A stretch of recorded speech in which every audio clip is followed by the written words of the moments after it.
ज्यांनी चारित्र्य व चरित्र शुद्ध ठेवून आपलं अवघं आयुष्य समाजाच्या कल्याणासाठी समर्पित केलं व कीर्तनाच्या माध्यमातून अंधश्रद्धेच्या अंधारात खितपत पडलेल्या समाजाला ज्ञानाचा, कर्माचा व भक्तीचा मार्ग दाखवण्याचं काम करणारे अनन्यसाधारण व्यक्तिमत्व ऐश्वर्य संपन्न राष्ट्रसंत भगवान बाबा यांचा जन्म श्रावण कृष्ण पंचमी शके 1818 मध्ये सोमवार इसवी सन 29 जुलै 1896 रोजी बीड जिल्ह्यातील पाटोदा तालुक्यामध्ये सुपेघाट सावरगाव या ठिकाणी झाला.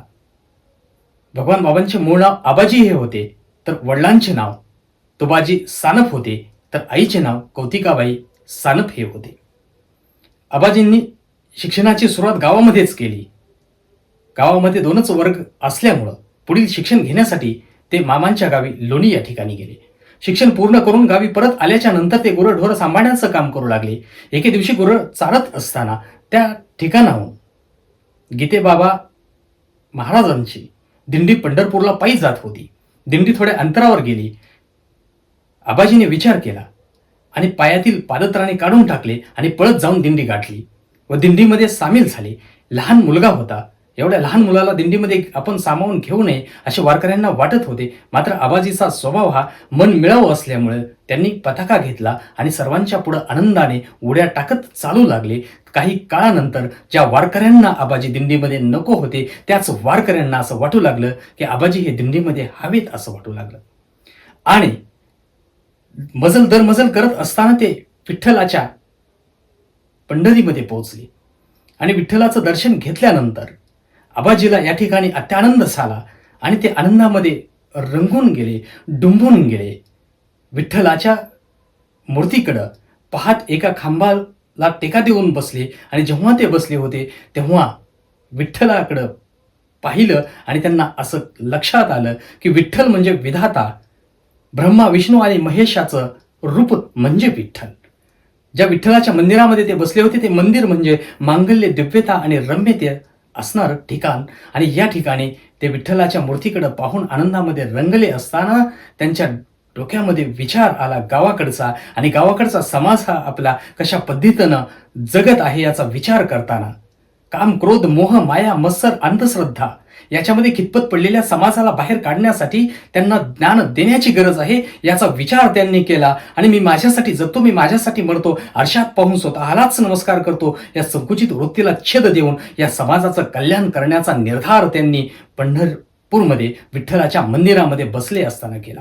आणि समाज परिवर्तन करण्याची सुरुवात करत असताना समाजापासून नव्हे तर स्वतःपासून करण्याचा विचार केला. आणि गीतेबाबांकडून त्यांनी तुळशीची पवित्र माळ आपल्या गळ्यामध्ये धारण केली. पंढरपूरहून निघाल्याच्या नंतर आबाजी हा गावाकडे आला आणि गावाकडे आल्याच्या नंतर त्यांनी घराकडे न जाता गावातील असणाऱ्या हनुमंताच्या मंदिरामध्ये जाऊन बसले. आबाजी आल्याची वार्ता गावामध्ये कळली आणि गावाबरोबरच घरच्यांना, त्यांच्या आई वडिलांना कळाली. त्यांनी आबाजीला आपल्या घरी बोलावण्यासाठी मंदिरात गेले. तेव्हा आबाजी म्हणाले की मी घराकडे एका अटीवर येईन जर तुम्ही गळ्यामध्ये तुळशीची माळ घालत असाल तर.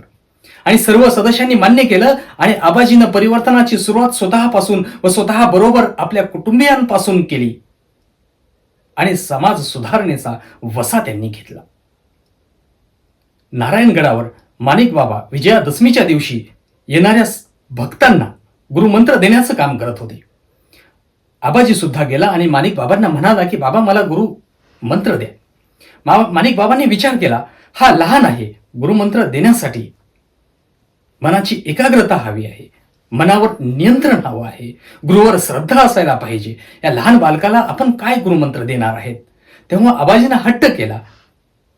माणिक बाबांनी विचार केला, या लहान मुलाला रागवून उपयोग होणार नाही आणि सांगून हा ऐकत नाही. अशा परिस्थितीमध्ये आबाजीला भीती दाखवावी या उद्देशानं त्यांनी चहूबाजूकडे पाहिलं आणि समोर त्यांना मंदिर दिसलं आणि भीती दाखवण्याच्या उद्देशानं माणिक बाबा आबाजीला म्हणाले की ते जे समोर मंदिर दिसतंय त्या मंदिराच्या शिखरावर जा आणि उडी मार म्हणजे मी तुला गुरुमंत्र देईन. आबाजी उठले आणि त्यांनी माणिक बाबांचे पदस्पर्श, चरण स्पर्श केले आणि उठून पळाले. माणिक बाबांनी मनामध्ये विचार केला की बरं झालं मुलानं दीक्षा घेण्याचा हट्ट सोडून दिला आणि ते लोकांमध्ये रममान झाले आणि काही क्षणातच समोर त्यांची दृष्टी पडली. पाहतायत तर आबाजी हा मंदिराच्या शिखरावर जाऊन उभा टाकलेला आहे. माणिक बाबांच्या लक्षात आलं की तो आता उडी घेणार आहे, म्हणून त्यांनी जागेवरचे उठले आणि धावत जाऊन आबाजीला थांबवण्याचा प्रयत्न करू लागले. मात्र तिथं जाईपर्यंत आबाजीनं वरून उडी मारली होती. माणिक बाबा हताश झाले आणि आपल्या कपाळावर हात ठेवून डोळे मिटून खाली बसले आणि मनामध्ये विचार करू लागले की तुबाजी पाटलांनी विचारलं की माझा आबाजी कोठे आहे, तर काय उत्तर देऊ? कौतिका मातेनं जर विचारलं की माझा मुलगा कोठे आहे, तर काय उत्तर देऊ? आपण चूक केली की काय, असा विचार मनामध्ये असतानाच त्यांच्या चरणावर कुणीतरी माथा ठेवल्याची जाणीव झाली आणि माणिक बाबांनी डोळे उघडून पाहतायत तर समोर आबाजी होता. आणि जेव्हा डोळे उघडून पाहिलं तेव्हा आबाजीला पाहून त्यांना आश्चर्याचा धक्का बसला आणि म्हणाले की एवढ्या उंचावून उडी मारून सुद्धा तुला काही झालं नाही, म्हणजे तुला या भगवंतानं वाचवलं. आजपासून तो आबाजी नाही तर भगवान आहेस. आणि आबाजी हे नाव जाऊन भगवान बाबांचं नाव माणिक बाबांनी भगवान हे ठेवलं. आणि माणिक बाबा भगवानाला म्हणाले की आता तू गावाकडे जा आणि 2 दिवस राहून ये. तेव्हा आबाजी लहान असताना सुद्धा म्हणाला की माझं गाव म्हणजे बाबा तुम्हीच आहात, माझे आई वडील म्हणजे तुम्हीच आहात, मला इथून जायची इच्छा नाहीये.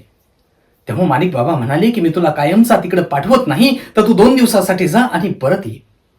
तेव्हा गुरुची आज्ञा समजून आबाजी घरी गेले व आपल्या आई व वडिलांना झालेला प्रकार, झालेली घटना सांगितली. तेव्हा तुबाजी पाटलांच्या लक्षात आलं की आपला आबाजी हा असाधारण मुलगा आहे. आणि त्याने आपल्या आईकडे हट्ट केला आणि सोन्याचे कुंडल मागितले आणि आईने त्यांना देऊ केली. कानामध्ये कुंडल घातलेला आबाजी जेव्हा गडावर परत गेला तेव्हा माणिक बाबांनी सांगितलं की कानामध्ये कुंडल आहेत, त्याचं शास्त्र, त्याची महती तुला माहित आहे का? आणि त्यांनी महती अशी सांगितली की कानात ज्यांच्या कुंडल असतं त्यांनी आयुष्यभर ब्रह्मचार्याचं पालन करावं लागतं. आणि आबाजीनं तेव्हाच संकल्प केला आणि आपल्या गुरुला शब्द दिला की मी माझ्या आयुष्यामध्ये आयुष्यभर ब्रह्मचार्यत्वाचं पालन करणार आहे. आबाजी हा हुशार होता, समजदार होता, कुशाग्र बुद्धीचा होता, मनमिळाऊ स्वभावाचा होता. कारण गडावर जेव्हा बंकट स्वामी आले तेव्हा त्यांनी आबाजीचे हे गुण हेरले आणि विचार केला की या मुलाला जर योग्य दिशा दिली, ज्ञान दिला, तर हा मुलगा समाजाचं परिवर्तन करू शकतो आणि तेवढी क्षमता या मुलामध्ये आहे. आणि माणिक बाबांच्या परवानगीनं आबाजी हा शिक्षण घेण्यासाठी आळंदी या ठिकाणी गेला. आळंदीला गेल्याच्या नंतर त्यांनी त्या ठिकाणी शिक्षण ग्रहण केलं आणि शिक्षण ज्ञान ग्रहण करून जेव्हा परत आले नारायणगडावर, तेव्हा नारायणगडावर एकादशीच्या दिवशी आबाजीचं कीर्तन ठेवण्यामध्ये आलं. आबाजी कीर्तन करणार आहेत याची वार्ता 4 खेड्यातील लोकांपर्यंत पोहोचली आणि एकादशीच्या दिवशी त्या ठिकाणी तुडुंब अशी गर्दी जमली आणि आबाजी कीर्तनाला उभं टाकले. आणि त्यांनी आपल्या मधुर वाणीच्या माध्यमातून, आपल्या वक्तृत्वाच्या माध्यमामधून आणि ज्ञानाच्या साधनेमधून भगवंताचं वर्णन आणि समाजात परिवर्तन करण्याच्या हेतूनं कीर्तन इतकं सुंदर प्रकारे केलं की कीर्तन संपल्याच्या नंतर माणिक बाबा उठले आणि त्यांनी आबाजीच्या पाठीवर, भगवानाच्या पाठीवर थाप टाकली आणि लोकांकडे बोट दाखवून उद्देशून म्हणाले की हा आजपर्यंत भगवान होता, आजपासून तुमचा भगवान बाबा झाला. आणि लोकांनी टाळ्यांच्या गजरामध्ये भगवान बाबा की जय म्हणून भगवान बाबांचं कौतुक केलं. भगवान बाबांचं कीर्तन ऐकण्यासाठी सावरगाव मधील मंडळी बरोबरच तुबाजी पाटील सुद्धा होते. आणि गावकऱ्यांनी मग आबाजीला आपल्या गावामध्ये कीर्तन करण्यास निमंत्रित केलं. आणि जेव्हा आपलं माणूस इतकं मोठं व्हावं की त्यांच्या पुढं आभाळही छोटा वाटावं आणि त्यांच्या पदस्पर्शानं मातीच्या कणाकणाला स्फुरण फुटावं, अशा प्रकारचा आनंद सावरगाव वासियांना झाला जेव्हा आबाजी त्यांच्या गावामध्ये कीर्तन करण्यासाठी आले. आणि त्यांनी कीर्तनाच्या माध्यमामधून समाज परिवर्तन करत असताना या अंधश्रद्धेत असणाऱ्या खितपत पडलेल्या समाजाला योग्य दिशा दाखविण्याचं काम केलेलं होतं. आणि भगवान बाबांची कीर्ती बघता बघता समाजामध्ये मोठ्या प्रमाणामध्ये वाढत गेली. आणि भगवान बाबा म्हणजे कीर्तन आणि कीर्तन म्हणजे भगवान बाबा, अशा प्रकारचं एक समीकरण निर्माण झालं. आणि जेव्हा असं समीकरण निर्माण झालं तेव्हा भगवान बाबांनी या भक्तीच्या मार्गाच्या माध्यमामधून 1918 मध्ये नारायणगड ते पंढरपूर यात्रा सुरू केली. आणि त्यावेळेस त्यांनी असं सांगितलं की संसार म्हणजे सासर आहे आणि पंढरपूर म्हणजे माहेर आहे आणि मग आपण पंढरपूरला जायला पाहिजे. त्याचबरोबर 1927 मध्ये त्यांनी नाथ षष्ठी पैठण दिंडी या ठिकाणी चालू केली आणि लोकांचा असणारा आणि मिळणारा प्रतिसाद इतक्या मोठ्या प्रमाणामध्ये वाढला. त्या प्रतिसादाच्या माध्यमामधून त्यांनी असा विचार केला की आपण हरिनाम सप्त्याचं आयोजन करावं आणि 1934 मध्ये त्यांनी पकालडोह या ठिकाणी पहिला हरिनाम सप्ताह ठेवला. जशी बाबांची कीर्ती समाजामध्ये वाढू लागली होती तसे बाबांवर अन्याय आणि अत्याचार करण्यासाठी या समाजात मोठ्या प्रमाणामध्ये लोकही टपून बसलेले होते. आणि जेव्हा बाबांची कीर्ती हे सर्व दूर पसरली जाऊ लागलेली होती तेव्हाच त्याच काळामध्ये क्रांतिसिंह नाना पाटील प्रति सरकार हे जेव्हा बीडच्या दौऱ्यावर आले होते तेव्हा त्यांच्याकडं भगवान बाबा हे निजामशाहीला मदत करतात, भगवान बाबा हे इंग्रजांना मदत करतात, अशा प्रकारचं समाजकंटकांनी भरवण्याचं काम केलं. आणि जेव्हा नाना हे नाना हे नारायणगडावर गेले आणि नारायणगडावर गेल्याच्या नंतर त्यांनी भगवान बाबांची भेट घेतली आणि त्यांच्या लक्षात आलं की या समाजकंटकांनी आपलं पूर्वग्रह करण्याचं काम केलेलं आहे, आपली दिशाभूल करण्याचं काम केलेलं आहे, कारण भगवान बाबा हे समाज परिवर्तन करण्याचं चांगलं काम करत आहेत. त्यानंतर जेव्हा 1951 मध्ये भगवान बाबा हे पंढरपूरची वारी करून परत आले आणि या समाजकंटकांनी भगवान बाबांवर मोठमोठे आरोप करण्याचा प्रयत्न केला, मात्र बाबांवर कुठलाही परिणाम होत नव्हता. हे जेव्हा त्यांच्या लक्षात आलं तेव्हा त्यांनी शेवटचं हत्यार उचलण्याचं काम केलं, ते म्हणजे भगवान बाबांच्या चारित्र्यावर संशय घेण्याचं. भगवान बाबा नियमित पहाटे उठत असत आणि त्या दिवशी पहाटे उठून गेले आणि एका समाजकंटकानं एका माऊलीची चोळी त्यांच्या अंथरुणामध्ये ठेवण्याचं पाप केलं. आणि जेव्हा भगवान बाबा परत आले तेव्हा तोच कुजबुजायला लागले आणि बाबा परत आल्यानंतर त्यांना विचारण्यात आलं की बाबा तुमच्या अंथरुणामध्ये ही चोळी कुठून आली. तेव्हा बाबा निशब्द झाले आणि अरे आयुष्यभर ज्यांनी चारित्र्य संपन्न जीवन जगलं, तत्वनिष्ठ जीवन जगलं, त्यांना हे ऐकल्यानंतर खूप राग आला, अनावरच आला आणि त्यांनी विचार केला की या लोकांना आपण उत्तर कशा पद्धतीनं द्यायचं. आणि ते रागानं गडावरून खाली गेले आणि खाली गेल्याच्या नंतर त्यांनी विचार केला की ज्या अवयवामुळे मला या ठिकाणी समाजामध्ये अपमानित करण्याचं काम केलं जात आहे तो अवयवच माझ्या काही कामाचा नाही. आणि बाबांनी धारदार शस्त्रानं आपलं लिंग कापण्याचं काम केलं. ज्या ठिकाणी रक्त पडलं त्या ठिकाणी आजही असंख्य तुळशी ह्या त्याची साक्ष आहेत.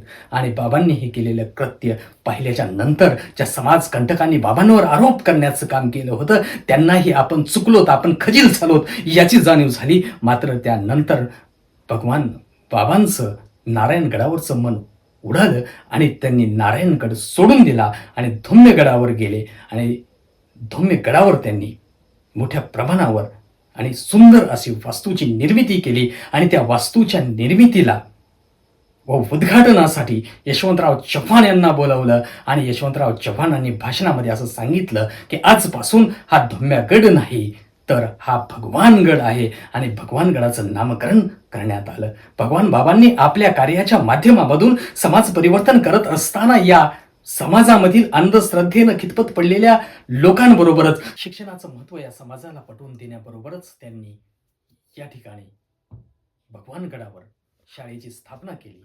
त्याचबरोबर औरंगाबाद या ठिकाणी वसतिगृहाची स्थापना करण्याचं काम केलं. भगवान बाबांनी केलेल्या कार्याचा पताका हा फक्त महाराष्ट्रापुरता मर्यादित राहिला नाही, तर त्यांनी केलेल्या कार्याची माहिती जेव्हा भारताचे पहिले पंतप्रधान पंडित जवाहरलाल नेहरू यांना कळाली तेव्हा त्यांनी दिल्ली या ठिकाणी भगवान बाबांना बोलवलं आणि त्यांच्या कार्याची पावती म्हणून त्यांचा सत्कार आणि सन्मान करण्यामध्ये आला. अशा या सन्माननीय व्यक्तिमत्वानं शरीर रूपानं शेवट घेतला. तो 18 जानेवारी 1965 रोजी देहत्याग केला. भगवान बाबांनी देहत्याग केला असला तरी सुद्धा त्यांनी केलेलं कार्य हे अतिशय महान असून त्यांनी केलेलं कार्य हे समाजाला दिशा देण्याचं काम करणार आहे. त्यांनी केलेलं परिवर्तन हे ज्या कालखंडामध्ये परिवर्तन केलं ते परिवर्तन या समाजाला दिशादर्शक आहे अशा या महान विभूतीला विनम्र अभिवादन करतो.